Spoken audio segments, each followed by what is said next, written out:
Você já cometeu algum erro? Algum erro que você considerou grave? Você já se sentiu culpado por alguma coisa que você tenha feito? A culpa é um dos males da alma humana. A culpa, de onde ela vem? Ela vem da nossa necessidade tão grande de atender aos apelos da cultura, da família, da religião, enfim, de todos os adultos que estavam em nossa volta quando nós éramos crianças. Esse conflito já é um conflito infantil, ou seja, nós precisávamos agradar os adultos.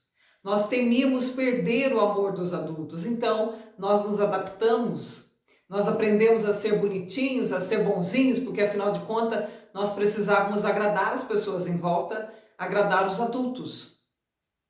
E quando que a culpa surgia? Quando o conflito entre aquilo que me pediam não poderia ser, eu não podia cumprir aquele desafio. Dentro de mim existia um outro pedido, uma outra ânsia de que acontecesse algo diferente, mas eu queria muito atender os apelos da cultura, sobre aquilo que a cultura considerava bom para mim, sobre aquilo que a cultura dizia que era bom em termos de amizades, em termos de todas as coisas que eu fazia, dos meus atos, das minhas atitudes, dos meus pensamentos. Então o que eu fui fazendo? Fui me amoldando. E toda vez que eu não conseguia me amoldar, o que eu sentia? Culpa. E é assim que nós crescemos pela vida culpados. Nos tornamos adultos que também somos culpados. Então a culpa é exatamente isso, é um entroncamento entre aquilo que pedem de mim e aquilo que eu realmente consigo dar, consigo oferecer. E geralmente eu não consigo oferecer tudo que me pedem. Os adultos tinham exigências muito grandes, você se lembra disso? Quando você era criança?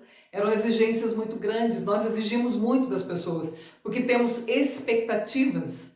E as crianças sentem que nós temos expectativas sobre elas. E é isso que gera a grande culpa, porque ela nem sempre consegue ser aquilo que nós pedimos dela. Bem, eu já vi, ao longo de 28 anos trabalhando com pessoas, eu já vi diversos tipos de pessoas em crise por culpa. Uma vez, quando eu era recém-formado, eu tinha 20 e poucos anos, um rapaz, ele era dependente químico, eu trabalhava numa clínica nessa época, ele se chegou a mim e disse assim: eu preciso conversar com alguém urgente, eu estou desesperado. E ele sentou na minha frente, ele suava frio, ele tinha uma expressão horrível, ele estava desesperado mesmo, e dava para perceber isso. E ele era recém-chegado na clínica e ele precisou passar na frente, eu precisei pedir que ele passasse na frente porque ele dizia que ele precisava conversar com alguém. Assim que ele sentou na minha frente, ele começou a extravasar e dizer: sabe, há dias atrás eu estava com o meu primo e nós sentamos um na frente do outro, nós estávamos muito drogados e então nós começamos a brincar com uma arma, ele disse. E a arma estava carregada e a arma estava... Nós começamos a brincar como se fosse uma roleta russa.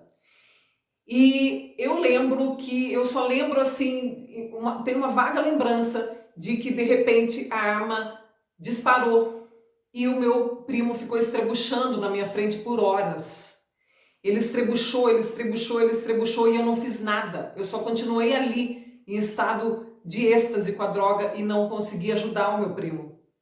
E depois que passou o êxtase da droga, eu percebi que ele estava morto. Então eu fiz uma cova rasa e enterrei meu primo. E ele me dizia assim: eu quero me entregar para a polícia. Eu não sei o que fazer, porque eu não consigo dormir, eu não consigo comer, eu não consigo viver. Enquanto eu não me entregar para a polícia, eu não consigo. Então ele falava de uma grande culpa, de um ato que ele teve, de uma insanidade que aconteceu com ele quando ele estava drogado. Mas mesmo assim, agora, né, voltando à consciência, ele estava desesperado.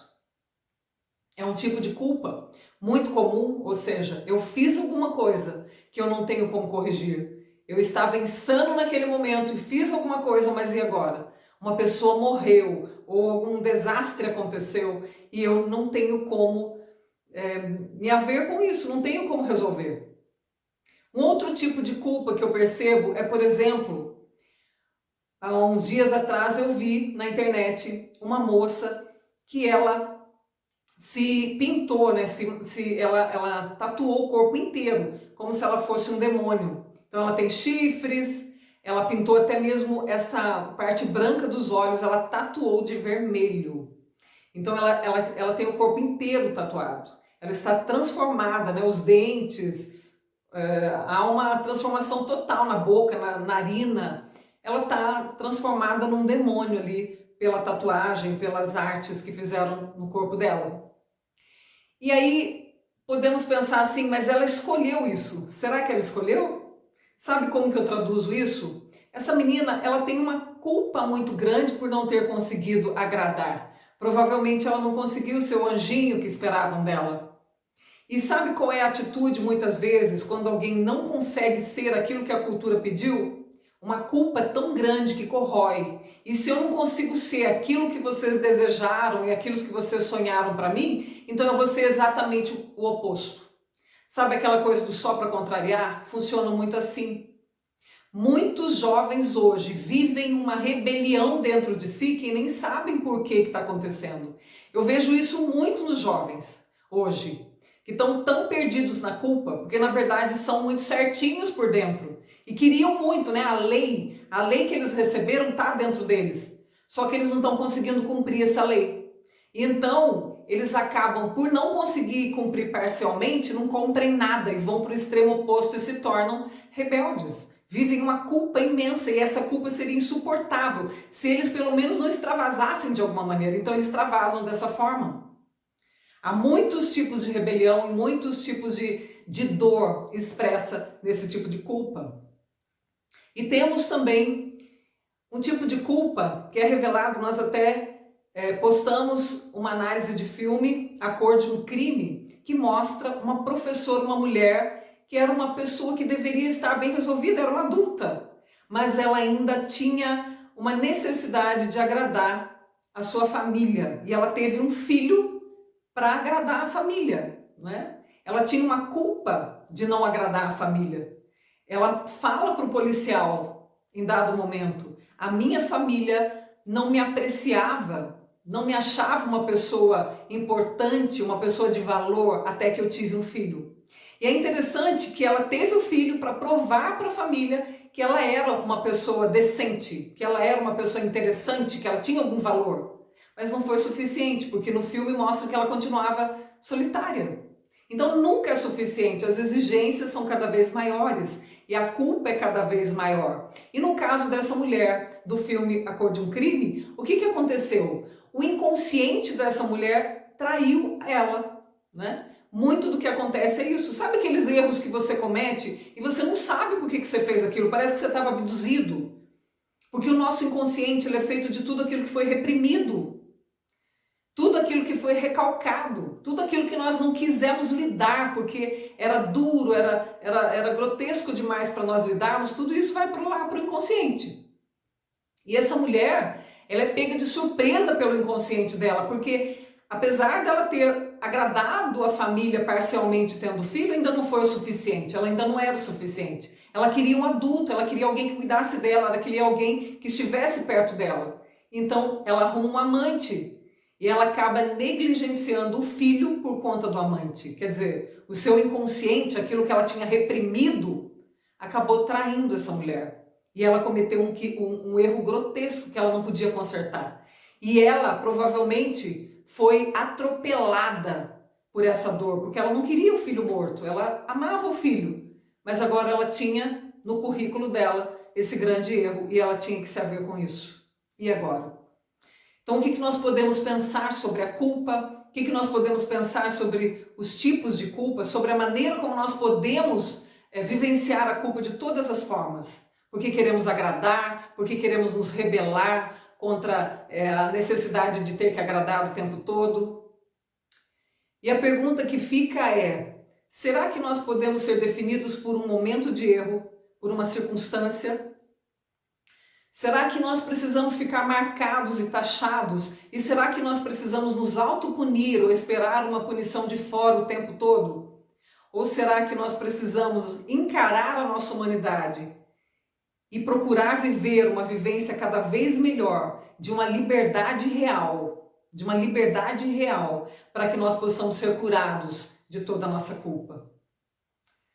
É uma pergunta que fica, porque nós somos eternos culpados e isso não corrige o erro.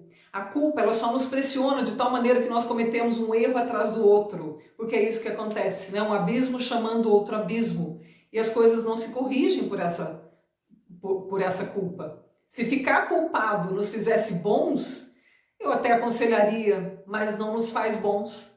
O que nos faz bons é desfrutar de uma liberdade real, na qual eu posso ser eu mesmo e fazer as minhas próprias escolhas a partir daí, não baseado na culpa ou porque os outros disseram. Essa é uma questão fundamental para se pensar sobre culpa. Nós precisamos, e talvez nós façamos um vídeo até mesmo sobre liberdade, para entender o que é essa tal de liberdade de fato. Porque liberdade não pode ser confundida com libertinagem também, não é? Mas nós precisamos aprender a exercitar a liberdade para não vivermos asfixiados pela culpa. Se você entendeu essa mensagem, se ela é profunda o suficiente para você considerá-la que deve compartilhar com alguém, faça isso. Porque muitas pessoas precisam também começar a pensar a respeito da culpa que os consome. Nós precisamos começar a pensar em termos de maturidade de verdade e não de vivermos presos a padrões, mas de uma individualidade que nos liberte e que nos leve sempre adiante. Vamos estar juntos nessa luta?